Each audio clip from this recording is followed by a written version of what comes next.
the specifics. ICE and Border Patrol agents are not real police officers. And that's because real police officers are trained to de-escalate, not to escalate. Real police officers wear body cameras and not masks. And real police officers use judicial warrants and don't engage in racial profiling. We're just asking for ICE and Border Patrol to comply with the standards that real police officers comply with. The House DOJ subcommittee is having its first hearing in a while tomorrow after Marjorie Taylor Greene resigned. Now Tim Burchett is the chair of that subcommittee. Is focusing on getting rid of federal programs. What is your assessment of the legacy of that subcommittee up to this point, and the legacy of DOJ overall? I think the American people will be the judge of that. They've already spoken out. Many of them at the ballot box recently. Also, I think significantly, the constituents in Virginia have spoken out about the impacts of DOJ. And so I think Republicans know this.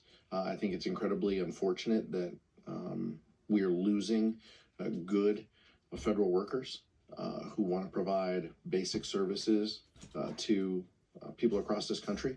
And oftentimes, what DOJ has said they did versus what they actually did just don't align. And so I hope that that is also part of what they review. The promises that they made and what they have said that they cut versus what they've actually cut.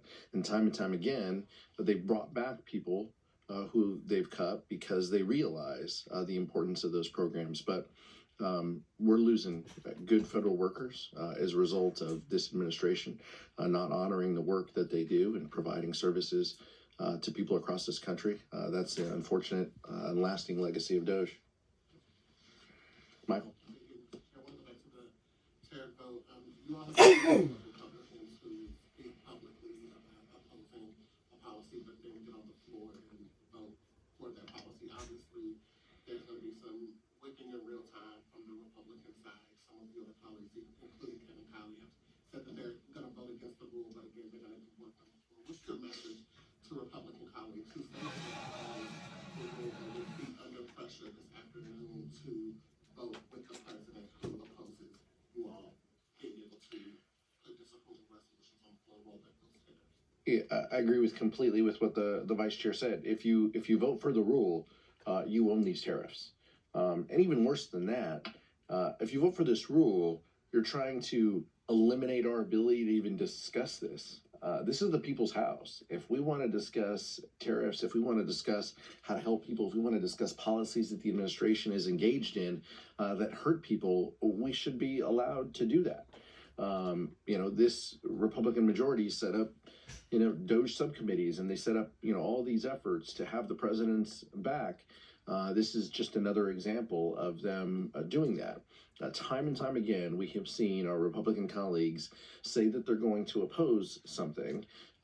They tell you, quotes, that they're going to oppose something, and then the vote opens, and an hour later, they end up caving for some pinky promise that they received from the speaker and the leadership team.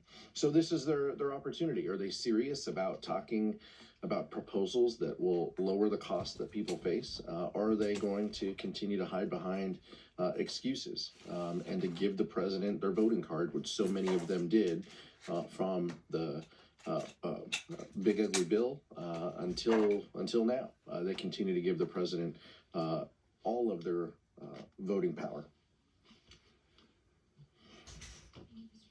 The House is expected to vote on the SAVE Act this week. Do you personally support the requirement to show an ID to vote in federal elections? No, I think this is incredibly problematic, and this bill actually became even more extreme from what you're talking about is a SAVE Act, but I think what you mean is the Save America Act. The SAVE Act is what we talked about and what we voted on previously. The Save America Act is even a more draconian bill that Republicans introduced, and the kicker is that this would require all the voter roll data to be turned over to DHS. The American people are sick and tired of Kristi Noem and the Department of Homeland Security walking around with blank checks doing anything they want. The last thing they want is their voter information going over to DHS. So we'll be voting against the bill. This is not a bill that is serious in nature. This also requires, for those of us states, California, Washington, and others who have permanent vote by mail, this would require even more onerous steps. I think Catherine Clark and Teresa Leger Fernandez are also going to discuss some of the steps specific to women and how this will disenfranchise millions of women across this country as they try to exercise their franchise to vote. People having to do photocopies of their license and sticking them in their ballot when they mail them is just an added onerous step that is part of Republican strategy to suppress the vote. That's what they want, and that's what they continue to steer toward. Mr. Chair, on the DHS CR, Republicans are really pushing that a shutdown would really only impact agencies like FEMA and TSA, Coast Guard. I guess are Democrats still holding against at least a short-term CR for DHS to keep negotiations ongoing, or where do you stand on that? We're opposed to a short-term CR until the administration is serious about negotiations to curb the lawlessness that we see by ICE and CBP. So that's where we continue to be. We're willing to engage in strategies that protect other aspects of Homeland Security, Coast Guard, TSA, and FEMA, if our colleagues are willing to engage. But otherwise, this is a strategy that they own. They get to decide whether they want to shut down Homeland Security. They get to decide whether they want to close these, shutter some of these agencies and the work that they're doing. That's their decision. That's not on us. Last one. In regards to the GOP counter proposal, I know you didn't see the letter specifically, but do you have any indication that Republicans are open to some of the body camera demands that you guys have made? Public reporting that we read mentioned body cameras, right? Kristi Noem said body cameras in Minnesota, is the vice chair mentioned. Why are we just saying Minnesota? Why can't they actually say body cameras for every individual? That doesn't make any sense. And the body cameras, by the way, are meaningless if they are funded but not operational. They're meaningless if they're funded, but people aren't trained to turn them on, or if officers turn them off as they walk into engaging with constituents and citizens. So that's the problem. This is a shallow, hollow proposal, and if it's serious, that's great. Then we will work with them on language to implement it. But I didn't see any language from Kristi Noem other than they're open to body cameras in Minnesota.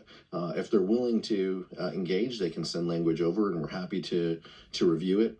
And that would be one of the 10 items. They're in that sense, they would be making progress, and then we can work on the other 9 items. Thank you. Yeah. I just want to add to that, again, we're just asking for ICE and Border Patrol to comply with the standards that real police officers comply with. And then back to the previous question, DHS, the Republicans could simply fund FEMA and Coast Guard and all the other agencies and go forward with that, and Democrats would in fact vote for that. It's just the Border Patrol and ICE funding. And so if Republicans choose to shut down, it's their choice to do it this way. And then let me say right after this, I'm going to go to the Department of Justice and look at the unredacted Epstein files. Other members of Congress have done that. There's going to be a hearing tomorrow with Attorney General Pam Bondi. If any person mentioned in the Epstein files whose name is currently redacted would like to get out in front of this and disclose stuff, they may want to do that before the storm hits. Thank you.